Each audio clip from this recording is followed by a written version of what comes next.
আলিফ আলিফ বা বা তা তা সা সা জিম জিম হা হা খ খ দাল দাল জাল জাল র র ঝা ঝা সিন সিন শিন শিন সাদ সাদ দাদ দাদ ত ত র জ আইন আইন আইন গাইন ফা ফা কফ কফ কাফ কাফ লাম লাম মিম মিম নুন নুন ওয়াও ওয়াও হা হা হামজা হামজা ইয়া ইয়া ইয়া ইয়া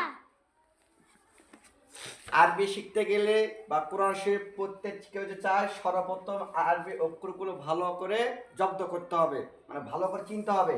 কেউ যদি আরবি অক্ষরগুলো ভালো করে চিনতে না পারে তাহলে সে কখনো কোরআন শরীফ পড়তে পারবে না, সহি করে কোনোদিন কোরআন শরীফ পড়তে পারবে না।